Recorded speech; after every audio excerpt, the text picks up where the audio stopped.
네, 사도행전 17장 1절에서 18절까지 보겠습니다.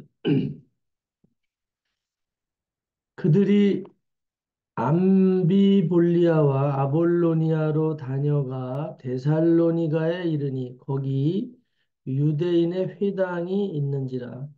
바울이 자기의 관례대로 그들에게로 들어가서 새 안식일에 성경을 가지고 강론하며 뜻을 풀어 그리스도가 해를 받고 죽은 자 가운데서 다시 살아나야 할 것을 증언하고 이르되 내가 너희에게 전하는 이 예수가 곧 그리스도라 하니 그 중에 어떤 사람 곧 경건한 헬라인의 큰 무리와 적지 않은 귀부인도 권함을 받고 바울과 신라를 따르나 그러나 유대인들은 시기하여 저자의 어떤 불량한 사람들을 데리고 떼를 지어 성을 소동하게 하여 야손의 집에 침입하여 그들을 백성에게 끌어내려고 찾았으나 발견하지 못하며 야손과 및 형제들을 끌고 읍장들 앞에 가서 소리질러 이르되 천하를 어지럽게 하던 이 사람들이 여기도 이르매 야손이 그들을 맞아 들였도다. 이 사람들이 다 가이사의 명을 거역하여 말하되 다른 임금 곧 예수라 하는 이가 있다 하더이다 하니 무리와 읍장들이 이 말을 듣고 소동하여 야손과 그 나머지 사람들에게 보석금을 받아 놓아 주니라. 밤에 형제들이 곧 바울과 신라를 베레아로 보내니 그들이 이르러 유대인의 회당에 들어가니라. 베레아에 있는 사람들은 데살로니가에 있는 사람들보다 더 너그러워서 간절한 마음으로 말씀을 받고 마음 말씀을 받고 이것이 그러한가 하여 날마다 성경을 상고함으로 그 중에 믿는 사람이 많고 헬라의 귀부인과 남자가 적지 아니하나 데살로니가에 있는 유대인들은 바울이 하나님의 말씀을 베레아에서도 전하는 줄을 알고 거기 가서 무리를 움직여 소동하게 하거늘 형제들이 곧 바울을 내보내어 바다까지 가게 하되 신라와 디모데는 아직 거기 머물더라. 바울을 인도하는 사람들이 그를 데리고 아덴까지 이르러 그에게서 신라와 디모데를 자기에게로 속히 오게 하라는 명령을 받고 떠나니라. 바울이 아덴에서 그들을 기다리다가 그 성에 우상이 가득한 것을 보고 마음에 격분하여 또 회당에서는 유대인과 경건한 사람들과 또 장터에서는 날마다 만나는 사람들과 변론하니 어떤 에피쿠로스와 스토아 철학자들도 바울과 쟁론할세 어떤 사람은 이르되 이 말쟁이가 무슨 말을 하고자 하느냐 하고 어떤 사람은 이르되 이방 신들을 전하는 사람인가 보다 하니 이는 바울이 예수와 부활을 전하기 때문이로라. 아멘.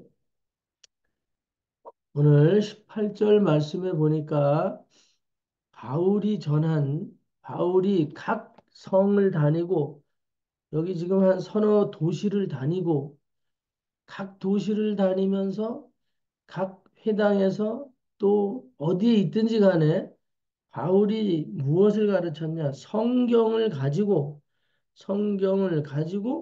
예수와 부활을 전했다. 예수와 부활을 전했다는 사실이죠. 그리고 특히 여기 베레아 지역에 갔을 때, 베레아에 갔을 때 11절에 보니까 베레아에 있는 사람들은 데살로니카에 있는 사람들보다 더 너그러워서 간절한 마음으로 말씀을 받고 이것이 그러한가 하여 날마다 성경을 상고하는데 그 중에 믿는 사람이 많고 또 헬라의 귀부인과 남자도 적지 않더라. 헬라인들은 지성주의자들, 예? 문명을 추구하는 자들, 현대 문명을 추구하는 자들, 뭐 그런 차원에서 이해를 하죠. 헬라인들 그러면 유대인 그러면 고리타분하고 지금도 헬라인 뭐 헬레니즘 이러면 세련되고 신지식인이고 뭐 신문명인들 이런 뉘앙스가 있고 유대인 그러면 고리타분하고 뭐 외모에 별로 신경 안 쓰고 종교적인 뭐 이런 무리들로 이제 인식이 돼 있잖아요. 각인이 되어 있잖아요. 오늘 제목을 성경과 예수 그리스도 이렇게 정했는데요. 어제도 말씀을 드렸지만 개신교 목사님들이 신천지에 가서 성경을 공부한다.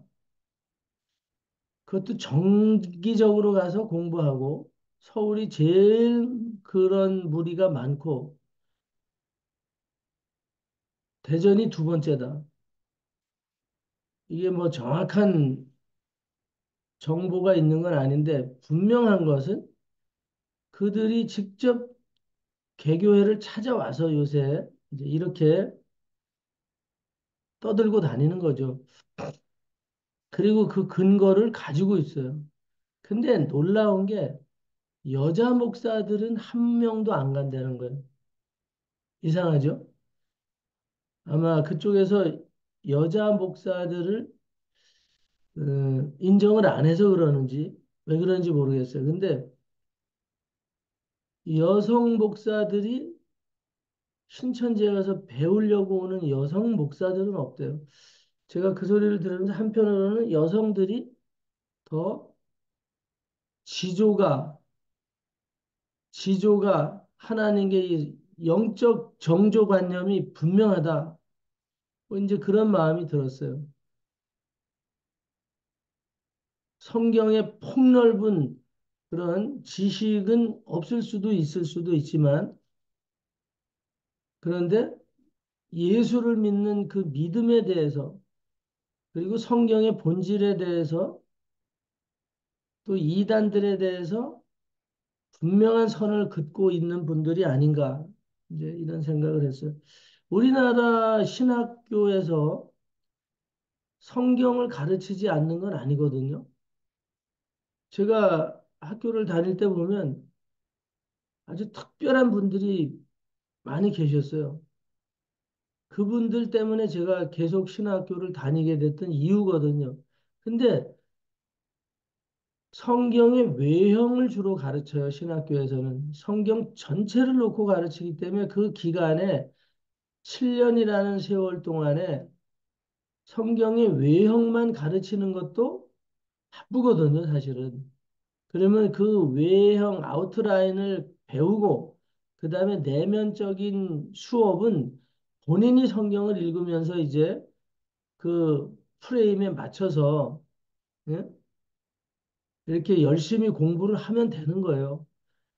근데 이제 특별한 시간들이 있어요.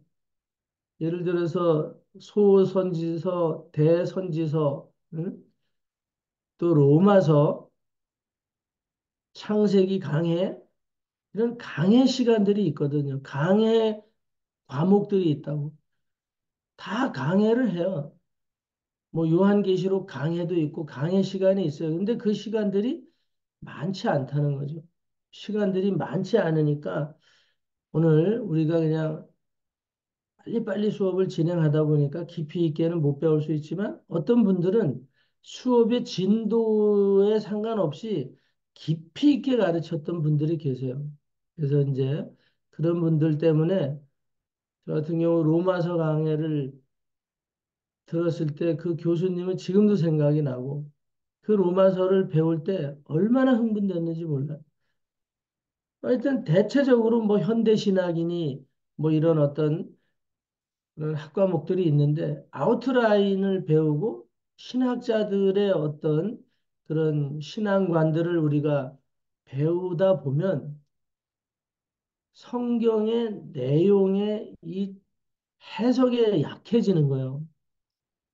근데 신천지가 이 태동했을 때 신천지 이만희가 신천지를 시작했을 때 그가 처음 이 깃발을 들고 나온 슬로건을 가지고 나온 그 핵심이 뭐냐면 성경연구원이라는 이름으로 이 신천지는 시작을 했어요. 그래서 제가 과거에 저 김포 쪽에서 목회를 할 때 부교육자로 있을 때 전봇 때마다 이런 무슨 저 아파트 간판이나 이런 붙이는 데마다 성경연구원, 성경연구원, 성경을 무료로 가르쳐 드립니다. 성경을 무료로 가르쳐 드립니다. 성경신학원. 그다음에는 성경신학원이라는 이름으로 이제 아주 제대로 이렇게 광고 예, 그 프랜카드를 붙이고 이렇게 이제 홍보물을 갖다 붙이고 이렇게 해서 성경신학원 그럴듯한 거예요. 그들은 일반 어떤 신학자들 뭐 칼빈이나 루터나 뭐 이런 그런 신학자들을 가르치지 않았어요. 그들은 처음서부터 기성교회들이 성경을 가르치지 않는구나 이거에 집중했어요. 교회가 성경을 집중해서 가르치지 않는구나. 교회가 프로그램과 다양한 이런 어떤 그런 일련 계획표를 가지고 보는데 그 중에 성경을 강해하거나 성경을 집중적으로 성경을 교과서로 삼아서 가르치는 교회들이 성경을 한 권의 교과서로 아주 인식을 해서 가르치는 그런 시간들은 많지 않구나. 그리고 그렇게 참여하려고 하는 이 교인들의 의지도 약한 것을 알게 된 거예요. 그래서 교회는 다니지만 그들이 성경을 물어본 거예요. 많이 알지 못하는 거예요. 대답을 하는 사람이 거의 없어요. 그러니까 이 성경신학원을 이라는 이름으로 성경만 가르치는 그런 종교 단체로 지네들이 나름대로 만들기 시작한 거예요. 그래서 와서 배워봐. 그래서 가서 배워보니까 그들이 가르치는 이 비유적인 성경 말씀이 성경에 대해서 모르고 가서 배워보니까 너무너무 신선하게 느껴진 거죠. 감동이 있고 흡수하듯이 스펀지가 물을 흡수하듯이 빨려 들어가는 거예요. 그래서 거기 들어갔던 분들을 제가 가서 직접 만나고 그 사람들하고 대화를 해보고 그러면 누가 뭐라 그래도 빠져나오지 않아요. 너무너무 좋다는 거예요. 그래, 뭐라고 말을 할 수가 없어요. 물론 깨닫고 나온 사람들도 많이 있어요. 야, 이거 큰일이다. 저런 거를 성경이라고 가르치는데 저렇게 빠져들 수 있는가? 근데 그 책임은 그들이 말하듯이 그래요. 니네가 잘못해서 여기 온 거 아니냐?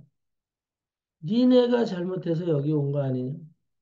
그리고 니네가 여기 와서 이렇게 많이 배우고 있는데 어떤 목사 하나가 와서 이걸 따지는 사람이 없더라. 응? 제가 그들이 가르치는 데서 듣다가 점심시간에 그 강사 목사라는 사람하고 얘기를 했어요. 당신은 어디서 신학을 했느냐?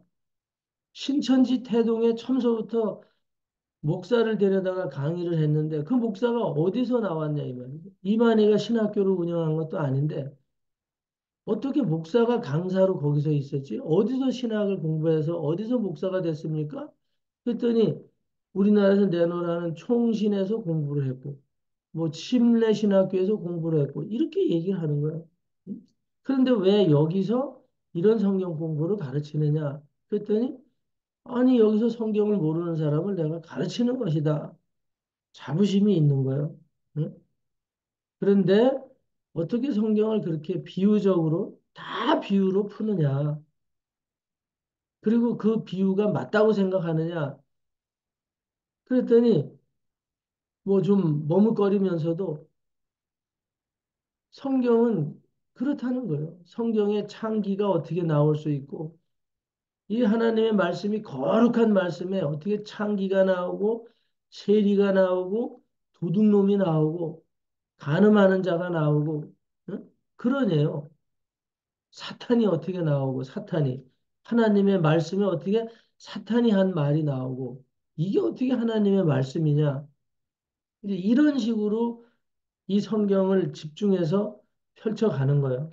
그러니까 사람들이 들을 때, 성경에 지식이 없는 사람들이 들을 때, 그냥 교회만 들락날락 했던 사람들이 들을 때, 아무리 권사하고 장로라도, 전도사들이라도 그 얘기를 들으니까 진짜 하나님의 말씀이 성경이라 그러는데, 어떻게 거기에서 사탄이, 예? 그 욥기 같은 데 보면 우수 땅에 욥이라는 사람이 있을 때 하나님이 어전 회의를 했을 때 사탄이 하나님의 나라에 들어가서 너는 어디 갔다 왔느냐 그랬더니 이 세상 여기저기 두루 돌아다니다 왔습니다. 이렇게 사탄이 말하는 장면들이 있거든요. 응? 그리고 사탄이 귀신이 사람들 속에 들어가서 계속 사람들의 인생을 초토화시키고 병들게 하고 벙어리 되게 하고 귀머거리 되게 하고 소경되게 하고 이런 신약에도 많은 장면들이 나오잖아요. 그런 모든 것들을 부정하는 거예요. 그거는 비유로 얘기한 거라 이거다. 귀신이 들리는데 어떻게 하나님의 이 거룩한 성경 속에 귀신이 나올 수 있느냐? 어떻게 사탄이 하나님과 대화할 수 있느냐? 전부 이런 식으로 얘기하는 거예요. 그럼 결국 지옥이나, 응? 지옥이나 이런 얘기도 다 비유로 풀어야, 걔네는 풀어야 되거든요. 어떻게 성경에 지옥이 나올 수 있느냐?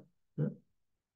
이런 걸 전부 비유로 풀어가니까 사람들이 뿅 맛이 가는 거예요. 그냥 그걸 억지로 푸는데 말이 안 되게 풀어나가는 거예요. 그런데도 사람들은 막 기립박수를 치고 너무너무 좋아하는 거예요. 성경을 읽으면서 제일 답답했던 부분인데 어떻게 성경에 사탄이 나오고 하나님 말씀만 기록이 됐다 그러더니 귀신이 말하는 것도 나오고 이럴 수가 있냐 이 말이죠. 결국은 성경은 비유로 푸는 거다. 그거에 그냥 휠이 팍 꼽혀가지고 전부 막 박수 치고 난리를 하는 거예요. 거기엔 목회자도 있고 전도자도 있는 거죠. 응? 오늘 대화가 무색하리만큼 그들은 고집스럽게 그걸 우기고 가더라고. 성경은 비유다. 비유입니다. 그래서 오늘 기생 라합이나 이런 사람들에 대해서 다 응? 하나님 앞에 공로를 세우기 위한 응? 어떤 천한 사람들이 은혜로 변화되는 과정들을 그렇게 기록을 한 거지. 절대 그런 게 아니라는 거죠. 그걸 아주 이상하게 풀어가요. 그런데도 다 거기에 매료가 돼버리는 이런 일들. 오늘 일반 신학교에서, 기성 신학교에서, 각 교단의 신학교에서 성경을 못 가르치지는 않아요. 그걸 배우는 자들의 태도도 문제가 있고, 그 다음에 자기 자신들이 성경의 큰 아웃라인을 그 7년이라는 세월에 아무리 빨리 가르쳐도 이 성경 66권을 장절마다 해석하면서 가르칠 수 있는 시간은 모자르거든요. 응? 그리고 세계적으로 이단과 또 이 신학의 흐름들을 우리가 알지 않고 그냥 갈 수는 없어요. 그걸 알아야지 이단들이 어떤 때 등장하는지 이런 어떤 영적 환경에 대해서도 계속 가르쳐야 되기 때문에 오늘 학과목이 많아지는데 문제는 그런 것에 너무 편중을 해서 가르치게 되고 신학, 성경 자체에 대한 장절 해석이나 이런 데 있어서는 아주 약한 시간들이 할애돼 있다 이 말이죠. 그러기 때문에 오늘 신천지 같은 자들이 나왔을 때 당하게 되는 거죠. 오늘 기독교 안에 상담이 들어오고 기독교 철학이 들어오고 응? 어떤 세계의 종교들에 대해서 이렇게 나오고 나열이 되고 그러는데 그런 어떤 현상을 가르치다 보니까 오늘 진리에 대해서 약해질 수밖에 없어요. 현상을 가르치는 게 잘못된 건 아니에요. 신학 사상이나 이 세상에 있는 수많은 종류의 이단의 집단들과 그들의 발생, 그들의 주도, 교주가 된 자들의 어떤 배경 이런 거를 가르치는 시간도 있는데 그게 나쁜 건 아닌데 그걸 가르치다 보니까 그걸 일일이 조사해서 가르치고 하다 보니까 오늘 성경의 이 본서를 가르치는 시간들이 미약하다 이 말. 오늘 우리가 성경의 진리를 집중적으로 가르쳐 치면 세상의 그런 이단이나 신학 사상의 흐름들을 성경을 가르치면 알게 되는 거예요. 근데 이게 주도적인 역할이 좀 밖에 있는 거지. 겉에 걸 가르치면서 잊어먹지 말고 그들을 예의주시하라. 그들이 이단이다. 이걸 가르치는 게 중요한 게 아니라 그거는 그냥 개괄적으로 가르치고 나면 성경을 집중해서 가르치고 나면 성경적이지 않은 사람들을 우리가 알게 되는 거잖아요. 이게 이제 이런 부분들이 우리가 놓치고 가는 부분들이죠. 오늘 이제 추술이고 더 잘 가르쳐야 되는데 어제 지난주인가 저 영동 쪽에 부산 쪽에 영남 쪽에 이 백석 신학교가 지방 신학교들이 운영이 되잖아요.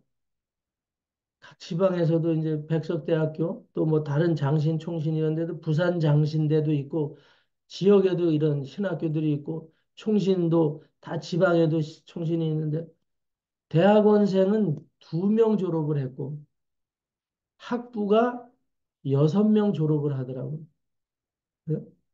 지방 신학교니까 그럴 수 있겠지만 부산이에요, 부산. 부산의 교회들이 그렇게 없지 않거든요.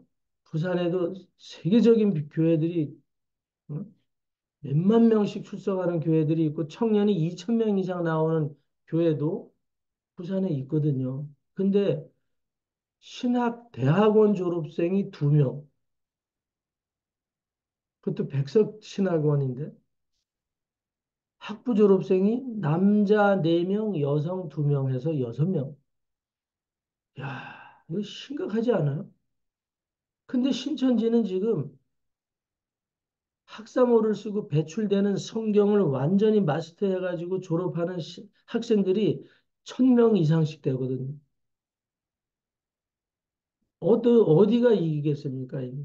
비유적으로 가르치든 어떻게 가르치든 걔네들은 오직 성경만 가르쳐요.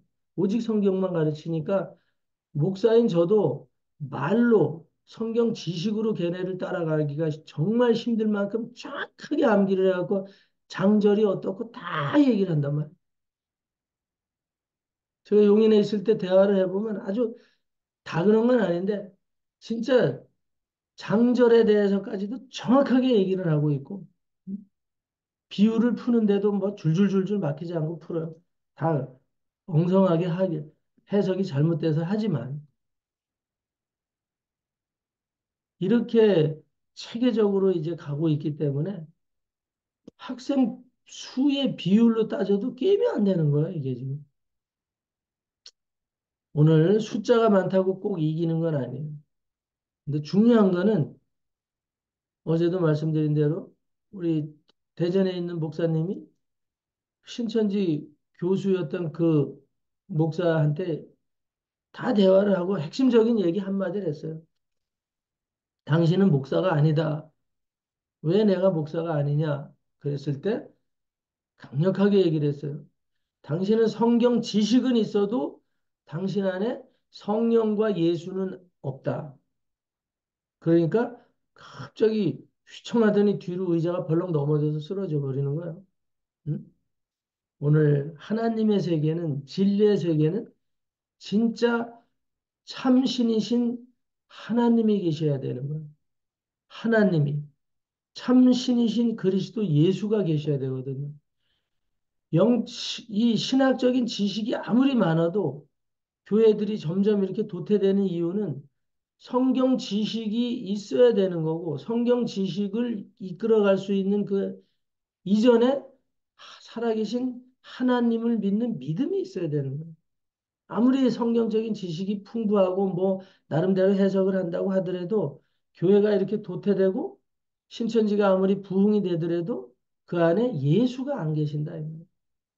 그렇기 때문에 그들을 우습게 보라는 게 아니라 그렇기 때문에 더 우리가 영적인 사람들이 돼야 되고 하나님을 절대적으로 예수님을 절대적으로 믿는 믿음을 가지고 성경을 더 아주 많이 공부를 해야 되고 성경 지식을 많이 습득하고 가야 된다 이 말이에요. 성경 장절을 달달달달 외우고 하는 게 중요한 게 아니라 성경의 전체적인 이 윤곽에 대해서 통으로 일단은 잘 알고 가야 돼요. 그러면 하나님의 능력에 의해서 이 말씀을 살아서 운동하게 되어 있거든요. 그렇게 될 때 신천지 같은 이런 세력들을 말씀의 검으로 성령의 능력으로 이겨낼 수 있는 거거든요. 그들 속에는 예수가 없기 때문에. 그들 속에는 예수가 없고 이만이라는 교주가 있을 뿐이에요. 그들이 예수를 얘기하고 하나님을 얘기는 하지만 그들은 껍데기로 형식을 취할 뿐이지 그들의 신앙의 교주는 이만이라는 사람. 응? 오늘 우리가 그런 담대함을 가지고 당신 속에는 예수가 없습니다. 그랬을 때 영적인 파워가 일어나가지고 뒤로 넘어져 버리는 거예요. 그러더니 두 번 다시 이 교회는 우리가 감히 손댈 수 있는 교회가 아니니까 거기는 가지 말아라. 아예 그렇게 선포를 했다는 거죠. 그럼 또 다른 교회가 타켓이 되는 거죠. 이제는 공개적으로 와서 토론을 벌이고 공개적으로 하기 때문에 버벅거리면 성도들 전체가 흔들릴 수 있는 이런 시스템으로 가지고 얘네들이 공격해 들어오는 거예요. 음?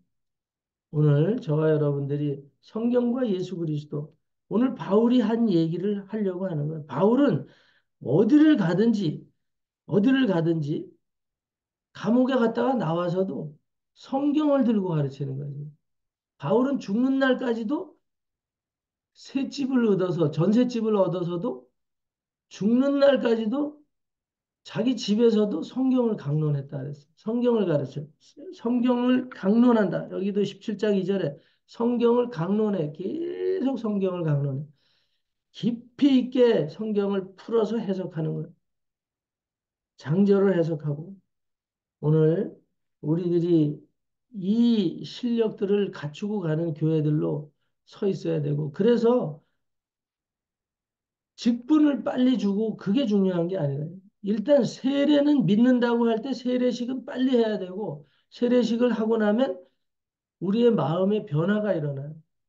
성령의 임재가 있기 때문에. 그러면 선한 마음이 하나님을 향해서 가는 길이 열리게 되는 거예요. 그래서 세례는 오늘 우리가 몸을, 육체를 물로 씻는 게 세례가 아니라 우리의 이 선한 양심이 하나님을 찾아가는 것이니라. 성경이 분명히 말하고 있거든요. 그래서 세례는 빨리 하고 성경 공부를 가르치기 시작해야 되는데 교회들이 세례식은 늦게 하고 어떤 세례자가 될 수 있는 그런 기간들을 자꾸 유보시켜 가고 이러는 것은 성경적이지 않거든요. 그러니까 종교적인 형식을 빨리 제거하고 세례식을 신약에서처럼 빨리 하고 그러면 하나님의 영이 그들을 성경 공부를 할 수 있도록 영을 열어주시고 깨닫게 해주시고 그러기 때문에 성경을 이해하기가 빨라지게 되는 거예요. 그 다음에 이제 뭐 성경을 3독을 하든지 10독을 한 후에 직분이 필요하면 그때 직분을 주면 되는 거고 직분이 중요한 게 아니기 때문에 구원이 중요한 거지 직분이 중요하냐? 예? 오늘 너무 많이 바뀌어 있잖아요. 오늘 바울은 아덴에 가서도 정말 헬라에 가서도 계속 성경을 강론하는 거. 그리고 그 성경의 핵심이 누구냐? 18절에 갔더니 이는 바울이 예수와 부활을 전하는 거다. 오늘 우리는 예수를 전하는 것은 우리는 부활하는 사람들이라는 거고 어느 기독교에 어느 종교에도 부활을 말하는 종교는 없어요. 부활은 환생을 얘기하는 불교는 있기는 하지만 부활 오늘 우리가 성령의 사람들로 하나님 앞에 거듭나는 이런 부활 신앙을 얘기하는 기독교밖에 없어요. 신천지 성경은 잘 알고 있어서 엉뚱하게 거짓말로 비유를 풀기는 해도 오늘 그들에겐 부활이 없습니다. 이만희도 죽을 것이고 이만희는 부활을 하긴 하는데 어느 부활이냐? 음부의 부활이에요. 음부의 부활. 지옥의 부활. 심판의 부활로 사망으로 가는 거예요. 사망으로. 오늘 우리는 영생의 부활로 가는 그리스도 예수의 사람들이다. 오늘 성경을 더 우리들이 정말 힘을 실어서 사모하고 성경의 진리를 가지고 전신갑주를 입을 때 이런 신학교가 허물어져 가서 이제는 거의 뭐 이제는 진짜 간등의 불이에요. 간등의 불. 진짜 이걸 어떻게 해야 될까? 이렇게 급속도로 교회 위기가 오고 신학의 위기가 오는 이런 때는 이제 없어요. 미국 같은 나라가 최고 빨리 지금 급속도로 쇠락을 해가거든요. 이 마약과 불륜과 총기와 정치적으로도 어마어마한 타락이 지금 미국에서 빈부의 격차가 세계 1위가 된 나라가 미국이에요, 지금. 반대로 소련이나 러시아 같은 나라를 보세요. 공산주의 사상이지만 하나가 되어서 억압을 하더라도 한결같이 계속 걔네들이 국민이 마약을 먹고 타락하거나 이렇게 만들지는 않아요. 응? 오늘 잘 생각해 봐야 돼요. 자유가 과연 그냥 무조건 풀어놓는 자유가 최선인가? 그래서 이 사회주의와 공산주의가 먹혀 들어가거든요. 때로는. 응?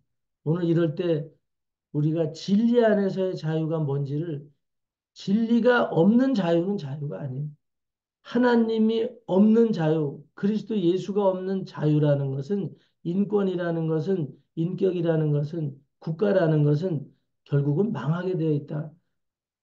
저와 여러분이 신천지가 그렇게 크는 것 같아도 예수가 없는 종교 집단은 다 무너지게 되어 있어. 그러기 위해서는 오늘 우리가 그리스도의 영적 군사로 말씀의 검을 확실하게 단련하는 저와 여러분이 되셔야 되고 또 되신 줄로 믿습니다. 기도하겠습니다. 하나님 감사합니다. 어떤 영적 어둠이 있더라도 바울과 실라와 디모데처럼 어떤 환경에 있더라도 하나님의 말씀을 늘 강론해서 말씀의 능력으로 백성들이 부자나 가난한 자가 권색 있는 자들이나 다 말씀의 능력 안에 회개하고 돌아올 수 있는 그런 영적인 지도자들로 정원교회 세워주셨고 정원교회 성도들을 연단하시고 세워주셨으니 감사드리고 오늘 힘을 내서 이 원수들의 세력을 격파하는 능력의 전사들로 오늘 하나님 앞에 예배하는 날 되게 하신 거 감사드리고 오늘 또 귀한 말씀을 사모하고 오늘 원수들을 더 크게 우리가 제압하고 승리하는 그래서 아버지께 영광을 올려드리는 귀한 성일로 하나님께서 양손 들어 축복하여 주심을 감사드리고 흉악한 미혹의 영들을 파쇄하고 대적하며 예수 그리스도 이름으로 축복하고 기도 올리옵나이다. 아멘.